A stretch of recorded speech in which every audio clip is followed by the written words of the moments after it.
పాకిస్తాన్కి వ్యతిరేకంగా బీజేపీ ప్రభుత్వం అనుసరిస్తున్న పాకిస్తాన్కి వ్యతిరేకంగా గురి చేసి అప్రజాస్వామికమైన పరిపాలన సాగుతున్న నేపథ్యం నేడు దేశంలో సాగుతుంది. మైనార్టీలకి, క్రిస్టియన్లకి అలాంటి భద్రత లేని పరిస్థితి నేడు ఉంది. రాజ్యాంగాన్ని మార్చి తన ప్రయోజనాలని నెరవేర్చేసే పద్ధతిలో బీజేపీ పార్టీ కేంద్రంలో పరిపాలన చేస్తుంది.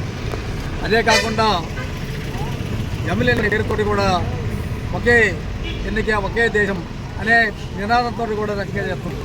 అంటే కేవలం ఈ రకంగా హిందువులు అనేటువంటి రకంగా ఇక్కడ ఉండాలి, మిగతా వాళ్ళందరూ రకంగా బానిసలుగా ఉండటం కానీ లేకుంటే వెళ్ళిపోవాలనే పద్ధతిలో బీజేపీ పార్టీ ఇచ్చారు. కార్మిక లేబర్ కోడ్లను తీసుకొచ్చి కార్మికులు సాధించిన చట్టాలని కూడా కూలిపడింది. పార్లమెంటులో నచ్చలని 3 వచ్చి రైతాంగ మొత్తంగా బాధితులుగా చేసే పరిస్థితి, ఉన్న భూములు అమ్మే రకంగా బాల్యాలుగా తయారు చేసిన నేపథ్యం కేంద్రంలో రైతాంగం పెద్దది.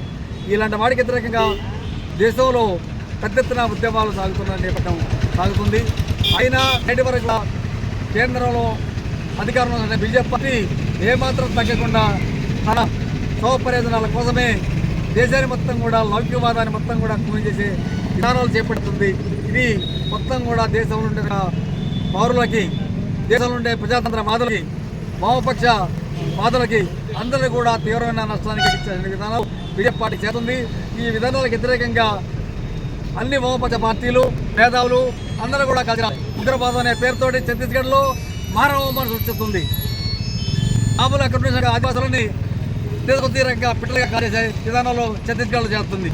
2026 వరకు నక్సలిజాన్ని రూపం చెప్పి అమిత్ షా హోంశాఖ మంత్రి ప్రకటించడం జరిగింది. ఆ నేపథ్యంలోనే మొత్తం కూడా ఇళ్ళలో మానవోమం జరుగుతుంది. గ్రామాలు మొత్తం కూడా వల్లకాడ వేసిన నేపథ్యం సాగుతుంది. ఇదే కాకుండా నేడు గ్యాసు, డీజిల్, పెట్రోల్ ధరలు పెంచేసే రకంగా ప్రజల మీద పన్నుల భారం మోపేసే విధానాలు నిన్న ప్రకటించడం జరిగింది.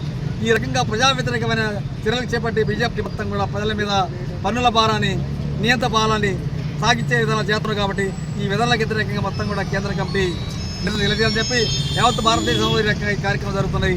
అందులో భాగంగానే మహబాద్ జిల్లా సెంటర్లో ఈ కార్యక్రమాన్ని ధర్నాన్ని నిర్వహించడం జరుగుతుంది. దీన్ని జయప్రదం చేసిన అన్ని రకాల కార్యకర్తలకి నాయకులకు ధన్యవాదాలు తెలియజేస్తూ